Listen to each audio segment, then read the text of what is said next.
So now, Jay-Z is randomly doing a second LA stadium date that lands on Drake's birthday. And at the exact same time, we've got artists' YouTube channels looking like a musical body swap movie.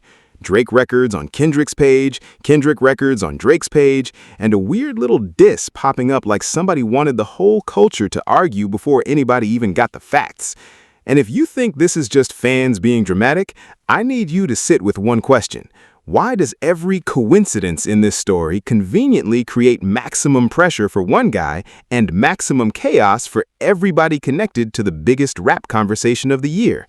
Because this isn't just about tour dates. It's not even just about stan wars. This is about leverage. Jay-Z adding that extra show isn't a cute flex. It's a billboard-sized reminder that certain names can still bend the timeline without dropping a single album. And the hackers, or whoever hijacked distribution access, didn't just troll for laughs. They hit the exact nerve that gets the internet to do free promo, free think pieces, and free tribal warfare, while the real story slips right past you. And trust me, because we have so much to cover today, and trust me, you do not want to miss what is coming up, especially when we get to the part where the birthday angle stops sounding like a meme and starts sounding like a message. Drop your thoughts in the comments, hit like, and subscribe. Let's get into it. All right, here's what's happening. Clean and simple, because the timeline is getting muddied on purpose. Jay-Z has been rolling out this anniversary-style run. Big venues, high demand, I'm outside, but I don't have to be outside energy. Then new dates get added, and one of the LA shows lands on October 24th, which is Drake's birthday. Immediately, the internet does what it always does. Half the timeline screams petty mastermind, the other half screams venues don't work like that, and the stans in the middle are acting like a calendar is a diss track. Now, stack that next to the second story. Multiple major artists' YouTube pages had strange uploads and swaps showing up. Songs appearing where they shouldn't, odd titles, weird clips, stuff that looks like a third-party access issue more than an artist suddenly deciding to upload their rival's record at 3 a.m. And the reason these two stories fuse into one super topic is obvious. Kendrick Lamar is the name that turns a regular concert into an event and turns a regular hack into a conspiracy. People are terrified he's going to pop out at SoFi, because if Kendrick shows up on a night that's already Drake-coded, the headlines write themselves. Even if no one says Drake's name on the mic, the crowd reaction does the talking. So the stakes here aren't who's more famous, the stakes are narrative control. Who gets to look inevitable? Who gets to look targeted? Who looks unbothered? Who looks like they're reacting? And in hip-hop, perception isn't just perception. Perception is leverage, it's booking power, it's brand safety, it's who the platforms want to bet on next. So the question is, are we watching separate stories, or are we watching one machine produce the exact kind of confusion it loves right when the calendar turns into content? Let's start with what we can actually see. First piece of surface evidence, the date itself and the rollout pattern. When a major stadium show adds a second night, that is almost always demand and logistics. If you're already moving a massive stage build, crew, lighting, sound, security, you don't randomly leave money on the table if tickets are moving. Back-to-back nights in the same city are efficient. That part is real. But here's what's also real. In hip-hop, dates become symbols the moment fans attach meaning to them. The moment that second LA date hit the timeline and people clocked Drake's birthday, the conversation stopped being about touring and turned into, what does it mean? Screenshots of the announcement, screenshots of fans reacting, screenshots of people promising they'll be in the building just in case. That's not theory, that's observable behavior. The narrative formed instantly. Something is going to happen. And does everybody understand how crazy that is? You don't even need a confirmed guest. You don't even need a teaser video. Just a date, just the possibility. That's how you know certain names still run gravity. Second piece of surface evidence, the Kendrick appearance speculation isn't coming from nowhere. LA is a pop-out city. We've seen it over and over. Artists bring out hometown heroes, regional giants, or whoever currently has the temperature. So when people say, if you do SoFi and nobody comes out, that's weird, that's not pure stan delusion. That's how big shows in big markets work. Even if Kendrick doesn't show, people are expecting a moment. Snoop, Dre, Tyler, any number of LA-linked names. fans are primed to expect a headline. But the third piece of surface evidence is where things get nasty, the YouTube channel weirdness. Fans posted screen recordings of pages showing odd uploads, mismatched tracks, and in some cases what sounded like a parody audio, like a fake diss or a meme song, getting traction because it was sitting in a place it clearly didn't belong. And the funniest part, in a dark way, is that the internet will run streams on anything if it feels forbidden, accidental, or they don't want you to see this. That's the whole trick. Put something out of place, let the algorithm do the rest, and now you've got tens of thousands of people watching, clipping, reposting, and arguing about authenticity. And while they argue, the people responsible get exactly what they came for: attention and reach. Now, to be clear, I'm not saying we have confirmed details on who did what. I'm saying the visible outcome was engineered chaos, wrong songs on wrong pages, confusion across fandoms, and a diss that spreads because the placement alone makes it feel like a story. And here's the part that should make you side-eye it. These distribution-style incidents tend to hit in clusters, not one-off.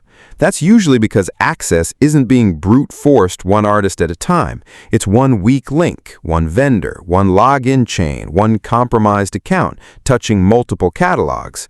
So on the surface, you've got Jay-Z's date fueling anticipation, and you've got a platform mess fueling paranoia. Different lanes, same effect. Everybody's emotions get turned up, and the culture starts yelling before it starts thinking. And speaking of emotions, watch how certain fans reacted.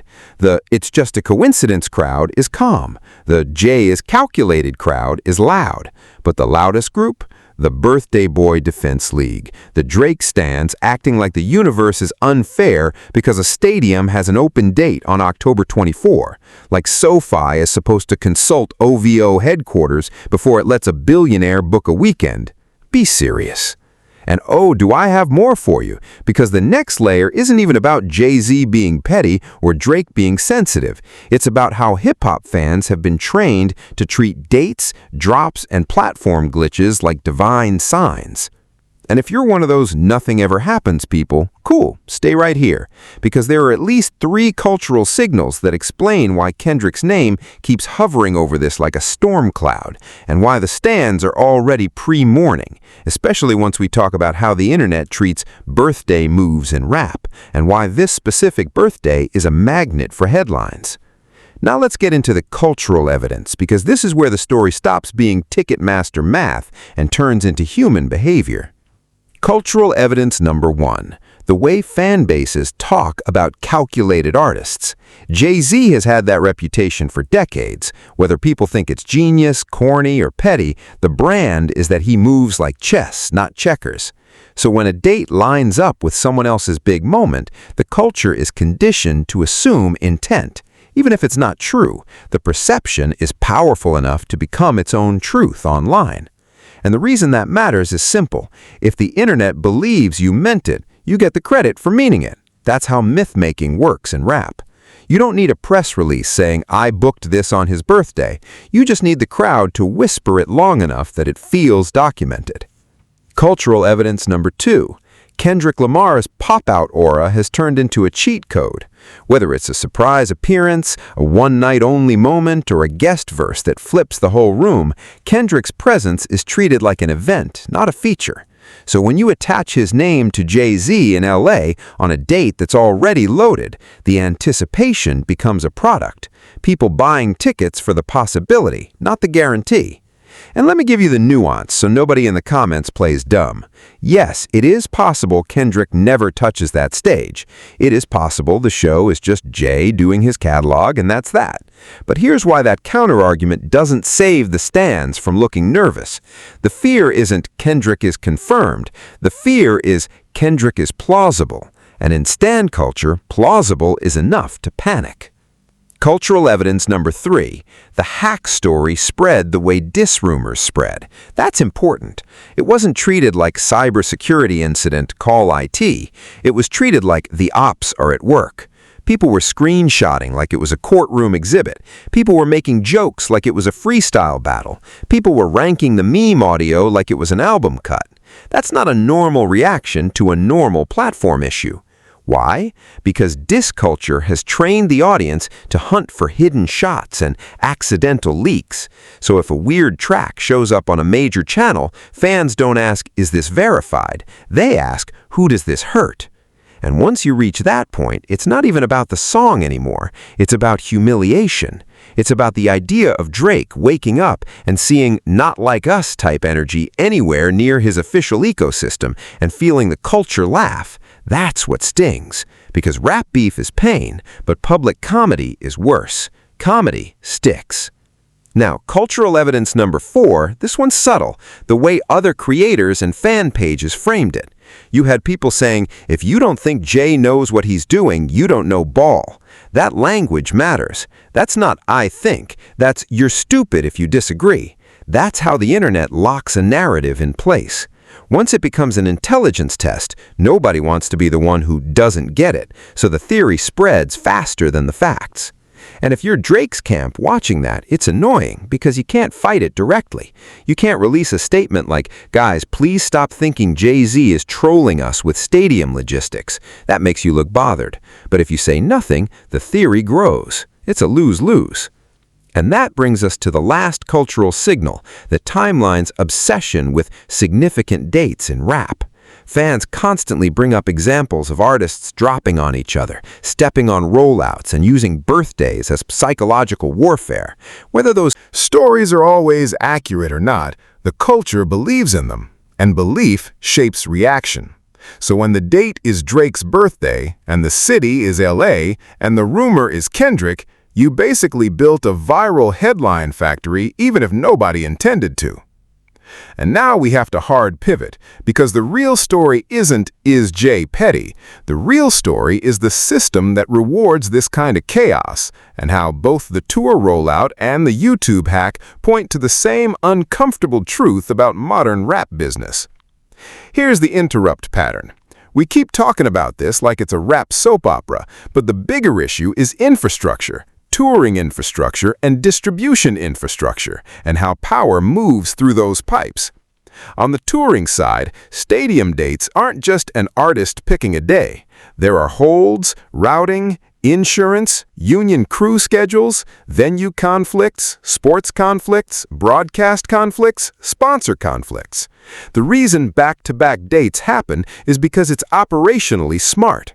But it also creates something else, a concentrated media moment. 2 nights means 2 chances for headlines, 2 chances for a guest, 2 chances for a clip to go viral, 2 chances for the internet to argue about set lists, surprise songs, and "did you see who was in the VIP section?" In 2026, that matters because tours aren't just tours, they're content engines.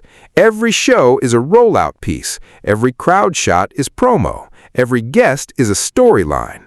So when Jay adds a date, he's not just selling tickets, he's buying screen time across the entire culture. Now on the distribution side, let's talk like adults. Most major artists do not personally upload every asset to every platform. There are label teams, management teams, DSP relations, and sometimes third-party distributors or service providers touching parts of the pipeline. Metadata, delivery, scheduling, content claims. When something appears on a channel, it doesn't always mean the artist logged in and hit upload. It often means the system that connects rights holders to platforms got abused. So if multiple high-profile channels show weird uploads around the same time, the most boring explanation is usually the most accurate. Compromised credentials or compromised vendor access somewhere in the chain. That's not glamorous, but it's real. And here's systemic angle number 1. The internet is built to reward confusion. Platforms don't need to endorse hacked content for it to spread. They just need it to generate watch time. And hacked content generates insane watch time because it feels rare. It feels "you weren't supposed to see this," and it triggers argument. Argument is the most renewable energy source on Earth. Systemic angle number 2. Fan bases have become unpaid street teams for narratives. If you can get a story to hit stan culture, you don't need billboards. You don't need radio. You need 2 things, ambiguity and a villain. Ambiguity keeps people watching. A villain keeps people posting. So when a Jay-Z date looks like a Drake jab, that's ambiguity plus villain. When a Kendrick-related hack rumor spreads, that's ambiguity plus villain. The machine loves that. And notice who gets squeezed in this environment. The guy who needs constant approval. The guy whose brand requires the timeline to agree he's winning right now. That's why I keep calling Drake the birthday boy in this story, because it's not even an insult, it's the role he's stuck in. When your persona is the moment, any moment you don't control feels like disrespect. Meanwhile, Jay's brand is the opposite. Jay-Z doesn't need to post 10 times a day. He doesn't need to explain himself. His power move is silence plus action. He announces, sells, shows up, leaves, and the culture fills the gaps with myth. So here's what I think is happening, and I want to be clear, this is analysis, not a claim of insider fact. The same ecosystem that amplifies hacked uploads is the ecosystem that amplifies petty date narratives. It's all engagement engineering. The only difference is one is malicious access and the other is normal business that gets turned into a storyline. And the most important part, both stories end up pointing the crowd at the same three names: Jay-Z, Drake Lamar, and Kendrick. That triangle is the battery. The algorithm drains it for power. Now let's land the plane with the truth bomb, because this is where the "it's just a tour date" people are going to get uncomfortable. The major truth is this: Drake doesn't actually have to be mentioned for Drake to take damage. He just has to be framed as the die everyone is moving around. That's the whole game. If Jay-Z performs in LA on October 24th and does nothing direct, the headlines still say "on Drake's birthday." If Kendrick shows up, the internet frames it as a statement whether it was meant that way or not. If Kendrick doesn't show, the speculation still sucked oxygen out of Drake's own ability to own his date. And if hacked content makes Drake's page look goofy for even a few hours, the culture turns him into a punchline again. Because the one thing Drake can't afford right now is being laughed at more than he's being respected. And that's why the stans are scared. Not because they know Kendrick is coming, they're scared because they know the room is set for Kendrick to win without swinging. They're scared because they know Jay can host a cultural moment and never say a word about Drake. They're scared because they know the internet will connect the dots. Whether the dots are connected or not, and the connection becomes truth in the public mind. And when you live by public mind, you die by public mind. Now add the hack piece to it. Allegedly, a weak link in a third-party pipeline can cause a cascade across multiple channels. If that's what happened here, that's not just embarrassing for the artists. It's a warning shot about how fragile control really is in music. Your catalog, your image, your release strategy, your brand safety, it's all sitting in systems you do not fully own. And somebody with access, or somebody who steals access, can flip your page into a meme board overnight. So here's the payoff. The real diss isn't the parody audio. The real diss is the demonstration that in 2026, the biggest rapper on the planet can still be turned into content by forces he doesn't control. Dates, algorithms, vendors, and the culture's hunger for a story.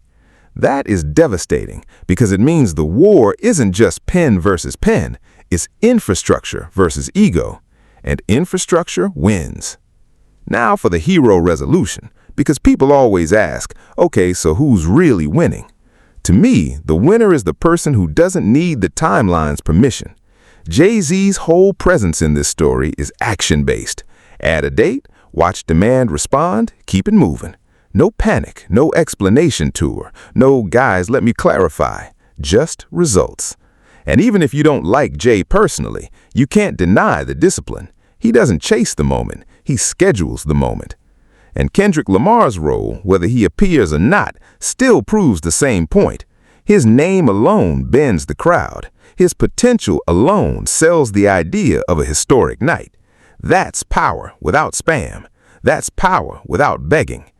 Meanwhile, Drake, the birthday boy, is stuck in the worst position for a superstar. He's the sun that needs everyone to keep looking at him. So when the room turns and looks at something else, Jay's date, Kendrick rumors, hacked uploads, his fans feel it like a personal emergency. And they start doing that thing where they argue with venue logistics and pretend calendars can't be weapons. Here's the contrast one-liner that sums it up. One side moves like a business and lets the culture react. The other side reacts like a culture and calls it business. And if you're watching this thinking I'm just here to hate Drake, nah, this is bigger than him. This is what happens when your brand becomes always on top. Any wobble becomes a scandal. Any joke becomes a headline. Any rumor becomes a threat.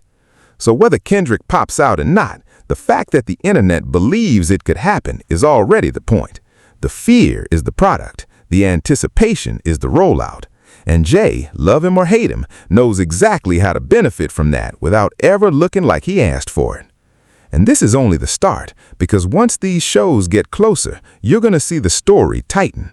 Either we get a real guest moment, a real viral clip, or we get the funniest outcome. Nothing direct happens, and the culture still talks about Drake all day anyway, because the date itself did the job. So here's what I want you to watch for next. Do we start seeing subtle counter-programming around that weekend? A surprise drop tease, an event announcement, a carefully placed post, a casual appearance somewhere that magically becomes news. Because if you understand how narrative control works, you know nobody with $1 billion brand likes letting a rival own their birthday headlines. And also watch the platform side. If more artists start talking publicly about tightening distribution access, cleaning up channel permissions, or pointing fingers at vendors, that tells you this hack wave spooked the industry, not just the fans. Quiet fixes are one thing. Public fixes mean people lost real money or real trust. If you want me to keep tracking this whole triangle, Jay's tour moves, Kendrick's next play, and how the birthday boy tries to regain control, make sure you're subscribed, because the second anything real happens, the timeline is going to lie to you in 5 different directions. And on the next video, I'm breaking down the part nobody wants to admit out loud, how Stan panic gets manufactured into headlines, and how one carefully timed moment can turn a whole fan base into unpaid PR right before the biggest announcement of the month drops.